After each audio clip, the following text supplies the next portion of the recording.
जिले में बानसूर जो विधानसभा है इसमें हमारे प्रत्याशी घोषित हो चुके हैं देव सिंह शेखावत जी।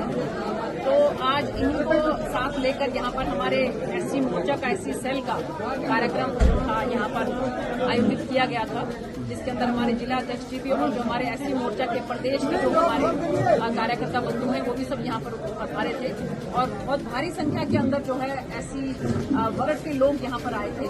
तो इस आयोजन के अंदर, इस कार्यक्रम के अंदर उनको संबोधित करना था और इसके साथ साथ देव सिंह शेखावत जी जिनको कि यहाँ से भारतीय जनता पार्टी की टिकट मिली, इनके बारे में वैसे तो वो सब जानते ही थे, लेकिन फिर भी थोड़ा सा और इनके बारे में अवगत करवाने के लिए कार्यक्रम का आज आयोजन किया है कि एससी वर्ग को जो है बहुत ज्यादा समाज के जो लोग हैं आप इतने जागरूक हो चुके हैं कि उसमें बहुत सी पार्टियां फॉर ग्रांटेड लेकर चलती हैं उनको।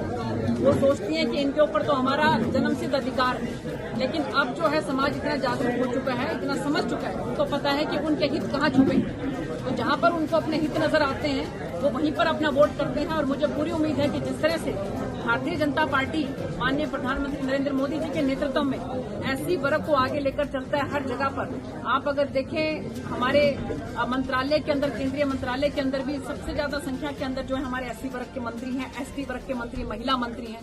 तो सभी वर्ग को साथ लेकर चलने वाली अगर कोई पार्टी है, कोई सरकार है तो वो भारतीय जनता पार्टी है। तो अब हमारा जो मतदाता है वो बहुत जागरूक हो चुका है और इसलिए अब जो पार्टियां सोचती थी फॉर ग्रांटेड लेकर चलती थी कि ये तो हमारे साथ ही रहेंगे, उनको मुंह की खानी पड़ेगी और भारतीय जनता पार्टी के साथ एससी वर्ग जो है वो कंधे से कंधा मिलाकर काम करेगा। और अब भारी संख्या में आप यहाँ पर देखना कि वो लोग मतदान करेंगे और हमारे प्रत्याशी देव सिंह शेखावत जी को बानसूर से विधायक बनाकर जो है भारतीय जनता पार्टी ने बानसूर विधानसभा क्षेत्र का प्रत्याशी बनाया। इसके लिए भारतीय जनता पार्टी के हमारे शीर्ष नेतृत्व का मैं बहुत आभारी हूं।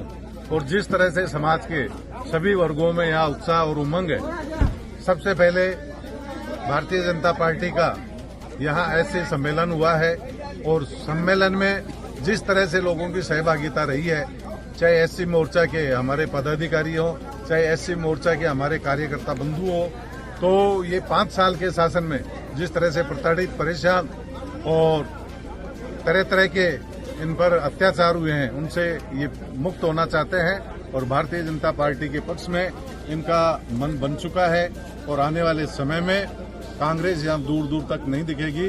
भारतीय जनता पार्टी बड़ी लीड लेकर यहाँ से जीतने जा रही है। पार्टी के प्रत्याशी के तौर पर मैं ये बता सकता हूँ, सबसे बड़ा मुद्दा यहाँ पर जो है वो मेरे ख्याल से कानून व्यवस्था एक ऐसा मुद्दा है कि अंधेर नगरी चौपट राजा जैसा हाल है। न्याय जिसको मिलना चाहिए उसको मिलता नहीं और अन्याय जिस पर होता है उसकी कोई सुनता नहीं। ऐसे शासन से यहाँ पीड़ित है जनता। बाकी काम तो चाहे किसान हो, चाहे बेरोजगार हो, चाहे हमारे समाज का कोई भी व्यापारी वर्ग का कोई भी भाई हो, कहीं किसी पर गोली चलती है, कहीं जनप्रतिनिधियों पे गोली चलती है, कहीं हमारे ऐसे समाज की महिलाएं, बालिकाओं को उठा लिया जाता है, कहीं पर भूपछेड़ा हत्याकांड हो गया जिसकी कोई सुनवाई नहीं होती है और उसमें यहाँ के जो सरकार है उसके जनप्रतिनिधि की भागीदारी दिखती है। तो मैं इसकी कड़ी निंदा करता हूँ और इससे मुक्त होने का समय आ गया है।